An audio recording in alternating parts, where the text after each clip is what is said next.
In the heavy, almost suffocating atmosphere of a congressional hearing stretched tight with tension, no one expected the biggest shift of the day to unfold in just a few seconds. Donald Trump, long familiar with microphones, cameras, and command of the room, reached once again for the tactic he relied on most, a brand new excuse, dropped right on cue, to sidestep questions about his own controversial statements. The room went still for a moment, as if everyone was waiting to see where he would drag the conversation next. What they didn't know was that Jasmine Crockett was ready. And this time, she wasn't simply going to counter him, she was about to expose an entire strategy. This wasn't a random event. It came at a moment when the country was drowning in political friction. Trump's remarks were dividing the public. His repeated claims about the election were widely disputed. His contradictions in public speeches were growing more obvious. Millions of Americans were asking, what does he actually believe? This hearing was designed to hit the core question: the responsibility of a former president who continues to spread controversial information. Trump walked in looking confident, but it was just surface level. Crockett, known for never backing down, came with pages of notes, clips, transcripts, and citations prepared down to the comma. When asked why he kept repeating claims with no evidence, Trump launched a brand new excuse. "I'm just saying what the people out there are saying." It wasn't the first time he'd used this deflection. If something is wrong, it's because someone else said it. If he's questioned, it's because the people believe it. If he backtracks, it's because the media twisted it. But that day, the tactic finally cracked. The people shield he had used countless times was about to be shattered by Jasmine Crockett. Trump was mid-sentence, 2 seconds away from finishing, and Crockett struck at the exact perfect moment. Her voice cut through, calm, controlled, but sharp as steel. You don't get to hide behind the people to legitimize misinformation. 2 seconds later, the entire room went silent.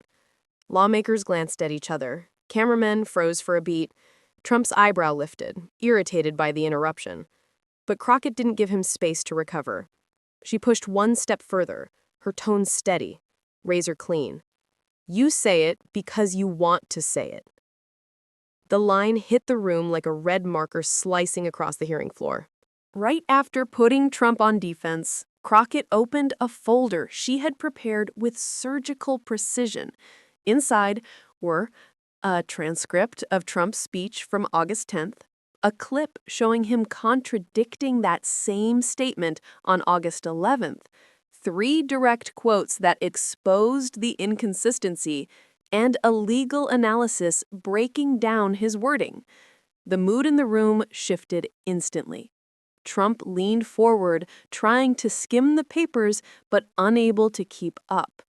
Crockett read each line slowly, deliberately, forcing everyone in the room, even Trump's supporters, to focus.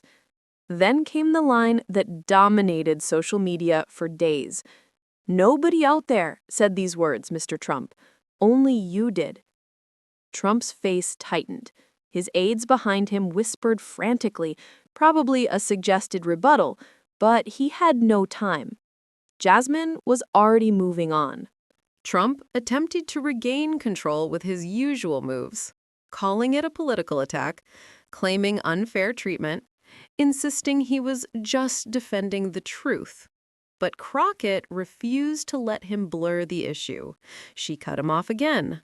The truth doesn't need to be protected by invented statements.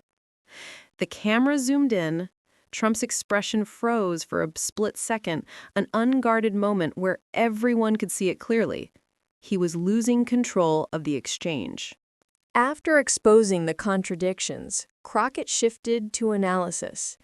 The impact of false statements, the spread of misinformation, and the responsibility of someone who once held the highest office. She underlined that every word Trump says can incite crowds, distort understanding, and trigger real-world consequences. That's why she refused to let him dodge accountability with flimsy excuses. Trump tried to pivot to another topic, but Crockett delivered the finishing blow. If you're going to use the people as a shield, at least say what they actually say. A few lawmakers burst into quiet laughter. Trump leaned back, lips pressed tight, a clear sign he'd lost this round. The clip went viral within hours, racking up tens of millions of views. The moment the hearing ended, major news outlets released analysis pieces. Hashtags about Jasmine Crockett shot to the top of Twitter, while political channels replayed the iconic 2-second interruption. Meanwhile, Trump's team rushed out a short statement insisting he wasn't defeated, conveniently ignoring Jasmine Crockett's exact quotes, which only amplified her spotlight. Serious political commentator, calm storyteller, subtle drama narrator. Jasmine Crockett shutting down Trump wasn't viral because she interrupted him or because she was sharp. It blew up because her evidence was irrefutable. Her evidence was irrefutable. She dismantled Trump's messaging strategy, and she did it with precision, confidence, and zero hesitation. In an era where words can shape public perception, the person who exposes the truth powerfully and unmistakably always becomes the center of attention. And on that day, that person was Jasmine Crockett.